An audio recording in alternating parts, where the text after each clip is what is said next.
sa inyo yung mga requirements. Kung interesado talaga kayo, wag na kayo mag-PM na ma'am, I am interested. Ma'am, magkano? Kasi dito pa lang sa mga videos na ginagawa namin, ay sinasabi na namin kung magkano at paano at ano ang inyong mga kailangan at anong dapat nyong gawin. Ayan. Update, si Gina Alvarez. Ayan, thank you for F4D, LRD. Good evening, ma'am. Watching from Arabia. Ayan, Saudi Arabia. Meron na tayong mga aplikante sa Saudi. Alam nyo, dyan sa ibang bansa, mas mabilis ang proseso kaysa uwi, kaysa Pilipinas. Okay? And then, ang sabi ko, makinig kayong mga taga-Hong Kong, please share to sa inyong mga alam ko mga bago akong mga ina-accept na mga nag-friend request. Ano? Yung iba dinidelete ko kasi nagsusobra-sobra ng ating mga friends. So, yung iba ina-accept ko, halos mga taga-Hong Kong. Sabi ko sa inyo, lahat ng nasa Hong Kong, nakarinig niyo ba ako? May headset yata ako, tapos nilalayo ko yung headset ko, ano? Yan. Lahat ng mga nasa Hong Kong, hindi po stop ang hiring.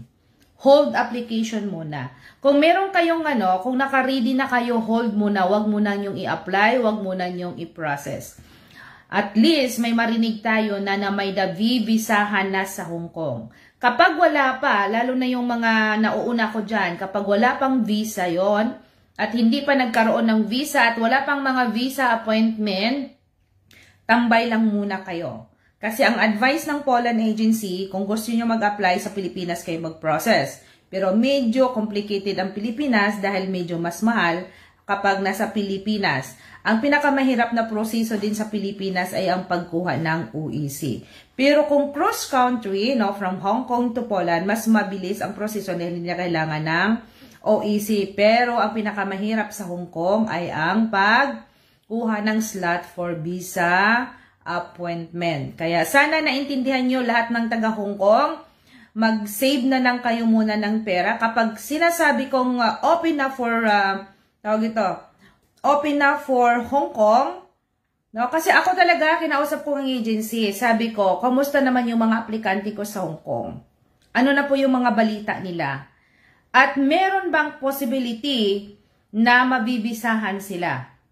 Gusto ko, sabi ko, gusto ko yung totoo para magiging aware din yung mga gustong mag-apply na nasa Hong Kong. At saka isa pa, nagiging bad record na kasi ang Hong Kong to Poland sa pag-process dahil ang daming mga tumatalon at tumatakbo at nagsisilayas. Yun ang commonly at truly na nangyayari nung bago pa kami at nung kami na after at nung kami na rin. Kahit ngayon, meron pang mga ganyan. So, medyo pahirapan ang proseso sa pagbibigay ng visa. So, hanggat wala pa tayong naririnig yung mga nauunang nag-a-apply, hold muna kayo. Okay? So, yung mga nasa Malaysia, yung mga nasa Singapore, any countries of Middle East, Jordan, Lebanon, meron na tayong mga working permit yung nasa Saudi. Yung isa nasa Qatar, yung isa naman ay nasa Lebanon. May mga working permit na sila, nag-release na, and then may visa na rin yon yung isa. Then, itong by September, first week, siguro flight na niya for Poland. So, mabilis po ang proseso kapag nasa Middle East, sa Malaysia din, at saka sa Singapore. Lalo na kung yung may mga embassy. Hatulad ng, ang Oman yata, walang embassy for Poland, Hindi ko alam, i-check nyo yun, ha? Kasi kung wala sa Abu Dhabi talaga kayo mag-visa appearance. And then yung, ang kahirapan noon magproseso din sa Hong Kong, lalo yung nasa Macau, sa Hong Kong din ang process for visa appearance, So, sa lahat ng mga gustong mag-apply, yan, pwede ba wag na kayong mag-inbox na, ma'am, I am interested. Kasi dito pa lang sa ating mga videos ay sinasabi na po namin at sinasabi ko na kung magkano ang proseso. Kasi kung nandoon, parang, nakakatamad sa daming mga PM ng ganon. Kasi kung interesado talaga kayo, alam nyo na kung anong kakailanganin namin, for initial requirements. Bakit sinasabi kong initial? Dahil hindi pa naman lahat ang kinukuha ko sa inyo. Kayo rin ang mag-uusap ng true agency, direct to the agency kung magkano at ano ang kakailanganin pa. So, ang initial, ang initial requirements natin na kailanganin kong makuha sa inyo ay yung passport copy nyo lang at ang inyong CV with naka-attach ng inyong ID photo. Alis kayo? Sa park. Okay, go ahead. So, mag-isa ako dito. Mas bitter. Sandali. So, ganon ha. Ang atin lang kailangan natin passport copy. Lalaki man. Ito may ba? Ma'am, pwede ba boy sa Poland? Ma'am, pwede ba bakla sa Poland? Sabihin ko sa inyo, unisex. Bakla, tomboy, lalaki, babae, byuda, byudo, ano pa ba? Mga, ano pa ba yung iba? May tattoo man o wala, pandak man o payat, wala pong discrimination sa Poland. No? Yun lang ang kainaman sa Poland, walang discrimination, kahit ano ka pa. Kahit, excuse me, kahit puno ka pa ng tattoo. No? Ganon ang Poland. Excuse me. Yan. Sa mga nasa Hong Kong, hold muna ang inyong application. Saka na ako mag-update kapag okay na yung Hong Kong. Kasi nag-update naman ako sa Poland kung ano na po ang mga balita sa mga nag-visa appearance. Medyo tagilid-tagilid tayo. Pero antay lang. Not mean na hindi yun pwede, no? Pwede tayo kukuha uli ng visa appointment. And then yung nagbabayad for visa, no, yung nagbabayad ng first and second payment, hindi na po kayo uulit sa pagbabayad. Sikapin na lang na magkaroon ng visa, ticket na lang ang kulang nyo. Okay? Kasi yung iba, ma'am, paano kung meron na kaming, nagbabayad na kami ng, kung halimbawa, no, sa first payment ninyo ay para yun sa working permit, o diba? Para ma-issuean kayo ng working permit, ma-process ang inyong working permit, kailangan nyo talaga magbayad. Ganon ang kalakaran kahit sa ang agency. Okay? So, magbigay kayo doon after 3 to 5 months. May nakamatagal na yung 5 months, no? Maximum na natin yan. Lalabas na yung working permit. Then, after that, bago kayo mag-visa appearance, kailangan mag-payment mo na kayo kapag meron na kayong schedule for visa. Hindi yung nakatanggap na kayo ng working permit, kukuhanan agad kayo ng for second payment. No. Saka na yan sisingil ang agency kapag meron na kayong schedule for visa appearance. Okay? Ganon po ang kalakaran, panigurado. Hindi yung kukuhanan kayo ng pera. Okay? Ganon ang ating Poland agency. Okay? Naninigurado silang magkaroon ka muna ng slot at meron ka ng schedule saka kayo magbayad sa visa appearance. Okay? That is the second payment na inyong gagawin. What if hindi talaga maiiwasan at magkakaroon, so hoping with our prayer and trust, no? Kailangan tayo na hindi naman ibig sabihin na ma-disappoint agad kayo dahil nadi-deny ang visa. Kasi yung mga hindi ko man batch pero nakilala ko dito sa Poland, alam nyo, first, second, third, and fourth visa appearance, siguro nagsawa na siguro ang immigration at nag-run ang kanilang visa. So, ang babayaran lang doon yung pag-appointment ng visa. No? Pag visa appearance lang, hindi ganong kalakihan dyan sa Hong Kong, ha? Nasa mga about 700 Hong Kong dollar. No? Kapag na-deny ka, yun lang ang gagastusin mo. Hindi ka na magbayad for visa appearance appointment, yung katulad ng binabayad, no. Kasi sa Poland, twice lang kayong magbabayad sa agency. Or else, kung hindi nyo kayang bumili ng ticket, pwede 3 beses. Kasi yung una, yung working permit nyo process, the second is for the visa appointment, and the third is the ticket na po yun. Kung kaya nyo bumili ng ticket, kapag mayroon na kayong visa, walang problema. Kapag hindi, pwede tayong humingi ng advice doon sa Poland agency. Okay? So, ganun po ang proseso, paano lumakad ang proseso sa inyong mga papilis habang on process kayo. Hindi po minamadali. Dahil pag natanggap nyo after 3 o to 5 months, natanggap nyo ng working permit nyo, yung WP nyo, hindi po agad-agad na kinabukasan or sunod na buwan, surtihan lang na mag-visa appearance kayo. Merong iba dyan, may 3 buwan pa, 4 na buwan pa, yung mga ganon. Kaya nga umaabot, ang pinaka-maximum natin sa paghihintay, no? Ang pinaka-maximum natin sa paghihintay is nasa 1 year, no? Wala ng pandemic ngayon, so maximum tayo ng 1 year. So, 8 months to 1 year. Kasi yung nasa Kuwait, around 8 months yata o 7 months. Yung nasa Kuwait. Itong nasa yung paalis ngayon, hindi ko alam kung kailan, kalimutan ko na sa dami namang mga aplikante, no? Basta hindi rin umabot siya ng 1 taon. No? Yung visa na, yung pag-alis. Basta meron ng visa ang inyong passport. Okay? So, tandaan nyo, ito yung mga dapat nyong ihahanda, no? Kasi hindi naman kayo talaga makaalis kapag walang pera, walang ipaprocess. Pero kung hindi naman nyo kaya, wag na po kayo magbibenta ng kung anong ari-arian or pilitin nyo talagang makaalis kayo. No? Kasi wag nyong ipagka yung mga ari-arian nyo. Yung iba nagbenta ng sasakyan, nagbenta ng mga yung bahay, sinasanla na yung mga lote, yung mga ganon, lalo nang nasa Pilipinas, no? Kung kailangan pag-ipunan, pag-ipunan. Kasi ang edad naman nakakailanganin ng nasa Pilipinas is pwede na rin hanggang 50 as long as na meron kang working experience as a factory worker. Aanhin mo yung pera na nakakabayad ka kung you are not enough working experience as a factory worker, especially those first-timer pang mag-abroad. Okay? Kasi kailangan pa nila ng OEC, kailangan nyo pa ng mga TESDA certificate or whatsoever, dahil very strict po ang mga document ng pag-check ng immigration sa baan yung mga application. Okay?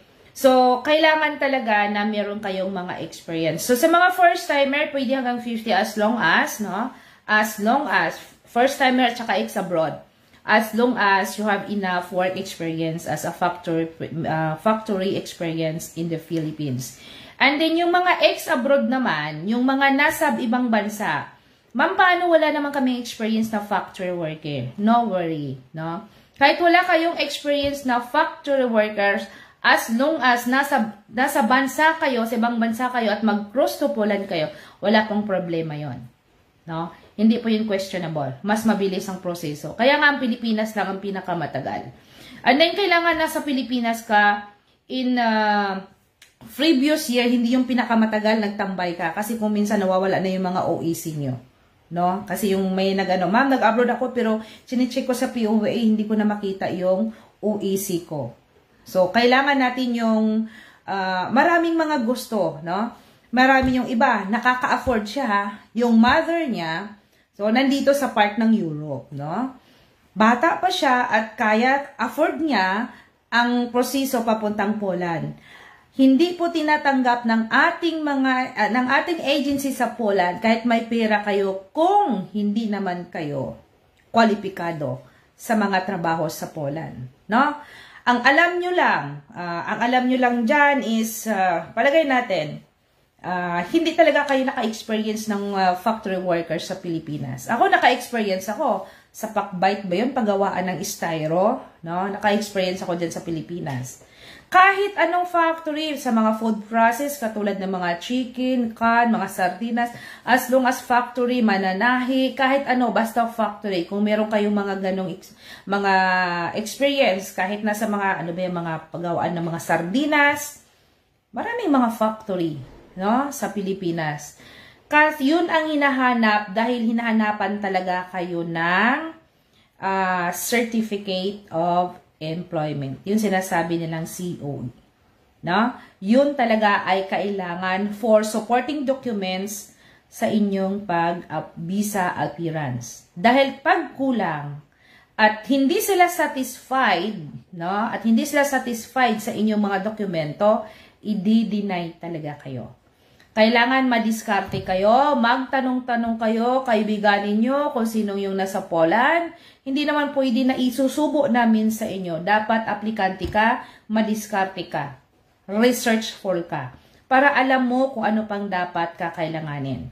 May kaya mo nga, maka-afford ka nga magbayad, pero hindi naman sapat ang iyong karanasan. So, hindi po tatanggapin ng agency. Kasi ito lang bago, may nag-ano sa akin na sabi niya, ma'am, not enough daw ang aking working experience. So, wala tayong magawa. Pero kung madiskarte ka, nagdedepende yan sa inyo kung paano gawin.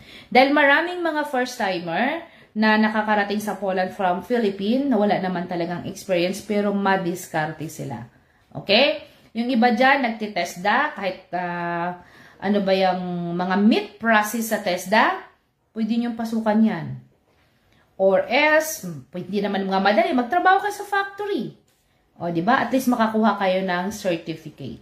No? Para lang, kung meron kayong mga kaibigan, depende sa inyo. Ayaw ko mag-advise ng, meron tayong mga advice na pailalim, pero hindi po pwede nating i-broadcast yun. Nag-discarte nyo lang po yun kung paano. Okay?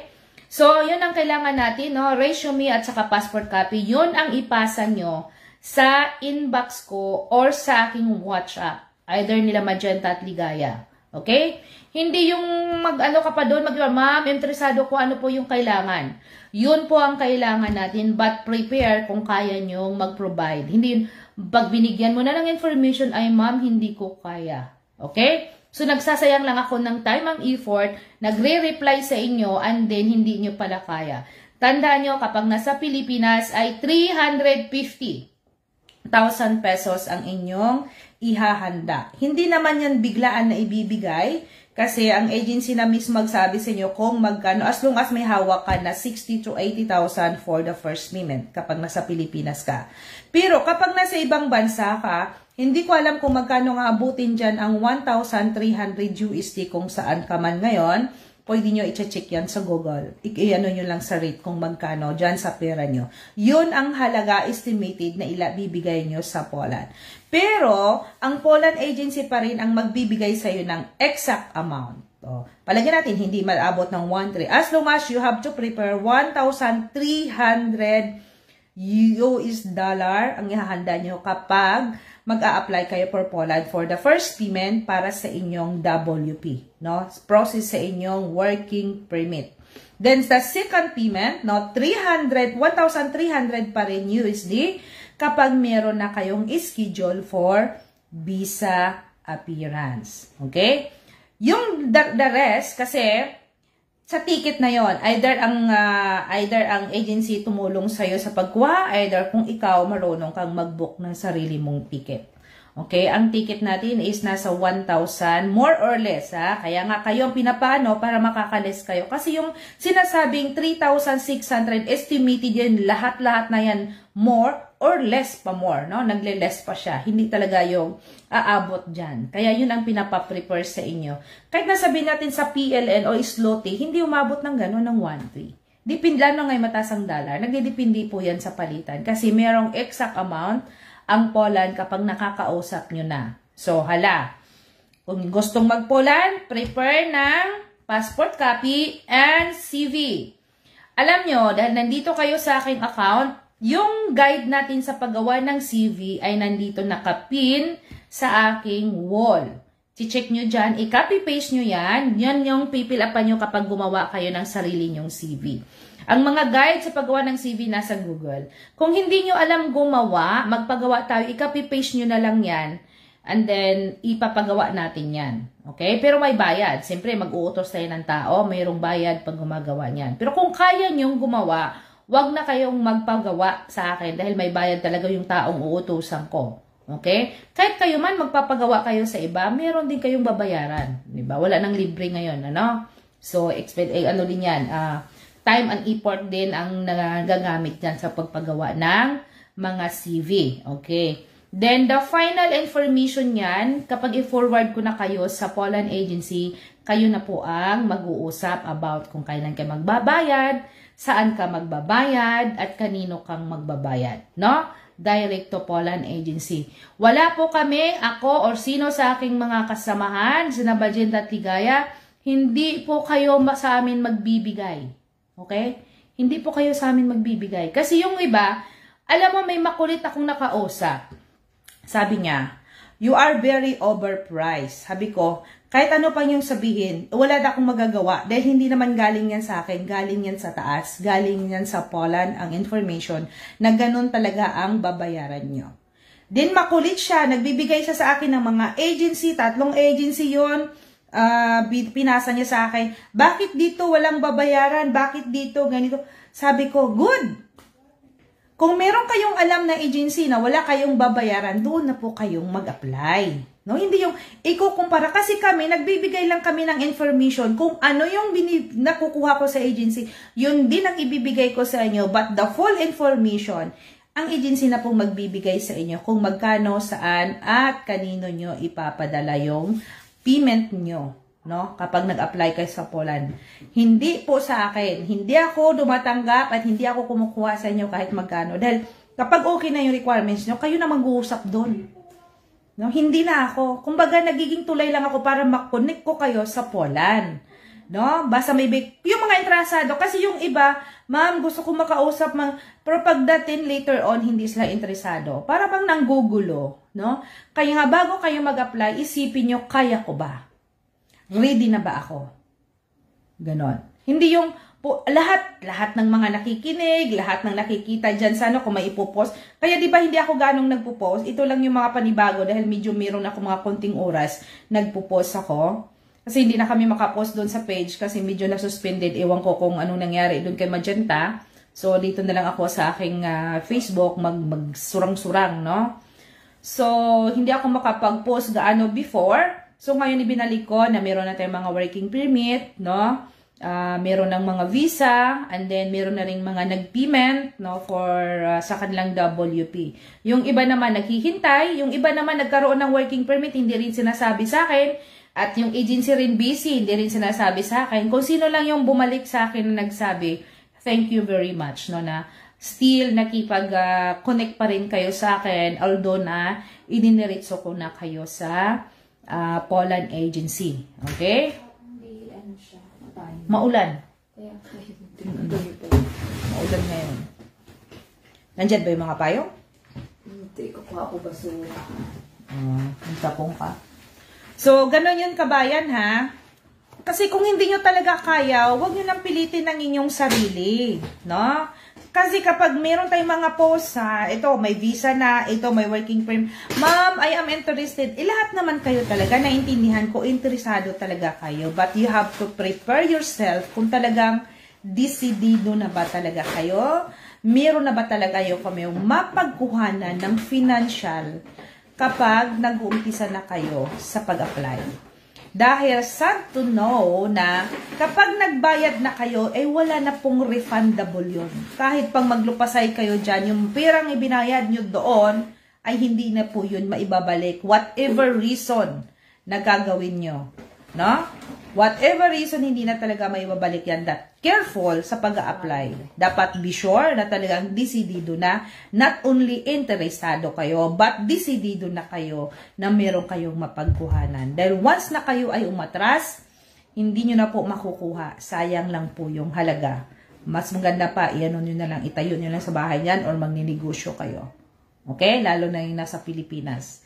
Kasi masakit sabihin na, ma'am, meron talaga akong pera, isasanla ko na yun, meron ako pagsanlaan ng aking house and lot. Diyos ko po. Tandaan nyo, ang Poland ay hindi po gaanong kalakihan ang sahod. Okay? Nasa 50 to 60,000 to 70, kasi mataas na ngayon ang per hour ngayon sa Poland. No? Ang ano nila doon is nasa mga 26 ba? Ganon. Pero ang agency yan, nagkakat yan kaya nagiging 22, 24 na lang per hour ang inyong makukuha. Yung iba pang mga company at agency, ang company walang problema, ang agency, kumakagat yan, meron pa rin 19 at saka 18 per hour, no, sa kanilang pera. Kaya hindi po parehas-parehas ang bawat company. And then, sa bawat company ay hindi po pares-parehas ang pagbibigay ng oras ng trabaho. May minimum na 8 hours, meron pa ngang 5 or 7 at depende po yan sa takbo ng panahon. Okay? Meron namang mga kumpanya, kaya nga sabi ko sa inyo, mas maganda piliin yung mga company ng mga factory talaga katulad ng bakal, plastic, food, or chicken factory, duck, yung mga ganon, kasi yun ang mga malalakas at malalaking company na talagang walang hinto, hindi sa seasonal. Okay? Pero yung mga katulad ng housekeeping, parang seasonal din yan kasi hindi naman lahat may mga turista, hindi lahat na busy lagi ang mga hotel or yung mga waiter. And kasi yun ang mga job offer na in-offer ngayon is yung waiter and waitresses, cook, chief cook, cleaners, hotel housekeeping, and factory workers. No? So, mas okay nga, let the agency to provide kung saan kayo dapat ilalagay. Huwag na po kayong choosy. Dahil pagdating sa Poland, kapag hindi nyo gusto ang company, you can request from the agency na pwede kayong ilipat sa other company na mataas ang oras, mataas ang sahod. Kasi ang Poland talaga maraming trabaho. Yung mga may nagsasabi sa inyo, huwag kayong maniwala dahil walang trabaho ang mga tao dito, hindi po yan totoo. Hindi lang sila madiskarte. Kaliwat kanan ang mga company, ang factory po sa Poland. Yan po ay punong-puno ng factory ang Poland. Hindi nawawalan ng tao yan. Dahil mas gusto nga nila kapag nasa Poland ka, hinahabol ka ng company, bakit ka mo? Hindi na sila gumagastos eh. Hindi papasok ka na agad in a few days. Kapag nakuhanan ka ng mga complete documents, mga papers nyo, no, sa agency. So, maraming trabaho sa Poland. So, do not expect high salary. So, pinakamataas na natin na ilalagay natin na sa mga 70. 50 to 70. Okay? Wag, yung iba nag-exceed, may nakikita pa ako, may 80, may 90, may 100 pa. No? May nakikita ako sa Facebook para lang maiinganyo kayo. Okay? Huwag kayo masyadong maiinganyo. Baka pagdating doon, mostly dismayado. Okay? Pero time na gusto nila talagang makarating kasi meron silang mga plan. Plan A, Plan B, Plan C. Oh, di ba? Ako rin, meron akong Plan A, meron akong Plan B, may Plan C. So, nagdidepende yan sa diskarte nyo. Yung mga Plan A, Plan B, yung mga Plan B nyo, Plan C, o kahit anong C, plan dyan, keep it yourself. Okay? Kailangan magiging kayo na ang company will trust on you na magtrabaho talaga kayo sa company nila. Dahil naghihigpit na ngayon ang Poland dahil marami pa ring magsitakas. Okay? So, once na naramdaman niya ganyan ang plano nyo, baka mahihirapan kayong makakuha ng TRC nyo. Okay? So, be sure na talagang mararamdaman nila na you are honest and loyal. No? Talagang mahal nyo yung trabaho, mahal nyo ang company kung saan kayo nagtatrabaho. Kasi kapag nararamdaman nila, kayo rin ang kawawa. Kasi ngayon maraming tumatawag sa akin, Ma'am, pwede ba ako lumipat ng company? Kapag kararating pala nila na, yung kasi mga followers din namin sila, kararating yan sila sa ibang agency, karating lang ng Poland. Pagdating ng Poland, Ma'am, nakita ko kasi yun, baka meron kayong option. Meron tayong mga option. Pero wag kayo agad-agad basta-basta umalis sa agency or sa company. Magtrabaho muna kayo at least 3 months sa kanila and then pwede kayong magpapaalam. Yung pagtatrabaho nyo, pwede na kayong mag-apply yan. Akala nyo hindi kayo marilisan ng working permit habang nagtatrabaho kayo? No. Kahit nagtatrabaho kayo sa company niyan at meron kayong ina-applyan, kapag na-release na yun, pwede kayong lumipat. Magpaalam lang kayo ng maayos. Okay? Magpaalam kayo ng maayos na aalis kayo. Kasi ang mga workers doon sa Poland, come and go, come and go. Kaya every day, every week, yung kami nga puro bago na naman, nawala na naman yung isa, nawala na naman siya, bago naman dumating. Kaya in and out yung mga aplikante, yung mga workers sa Poland. Kaya kailangan talaga nilang marami para makasurvive yung kanilang company na hindi maubusan ng tao. Kaya hiring sila ng hiring. No? May mga trabaho. Kaya wag kayong mag-focus, mag-housekeeping na lang ako, hotel housekeeping na lang ako. Pwede nyo sabihin niya pagdating niya sa Poland na gusto nyo para baguhin ang working permit nyo. Katulad sa amin, ako nabilong kami sa chicken factory. Kaso nung pagdating namin sa Poland, inoperan agad kami sa coordinator namin, ng agency namin, no? Na sa garments kami. Okay, so natutuwa naman ako. Akala ko sa garments, mananahi, yung mga gano'n, di ba? Kasi marunong naman din akong manahi. So maraming naglalaro, kasi ayoko matanong naglalaro sa isipan ko ano ba talagang trabaho doon. Pagdating pala doon is quality control kami. Titingnan yung mga tikita, mga sizes ng inyong damit, that is good, or may mga dumi, yun ang naka-check kami, no? Checker kami sa mga damit, yun yung mga pang-return, yung iba, kung good ba siya, o yung mga diferensya, yun pala ang trabaho namin, hindi mananahi. So, yung company na yun, yung garments factory na yun, yung garments na yun na warehouse, napakaraming building, about yata ng mga 20. No, napakalawak. So, maraming trabaho doon. And then, kami pa lang ang first 5 Filipina, no? Sa laking company na yon, kami pa lang yung first 5 Filipina na nagtatrabaho doon. Naumpisahan namin yun. Hanggang sa marami nang nahahire, hanggang marami nang... Mga kasamaan ko still nandiyon pa rin, no? Sa trabaho na yon. Hindi ko na alam kung ano yung mga position nila. Kasi kasama ako pa rin sa Viber. No, nakikita ko sila yung Viber. Hindi ako dinidelete. Kasama pa rin ako. So, yung sa chicken factory, naka 1 month ako. Then, habang on process ang aming working permit, nung lumabas na, after a day, pasok agad kami sa garments factory. So, ganun po yung sa Poland, ha?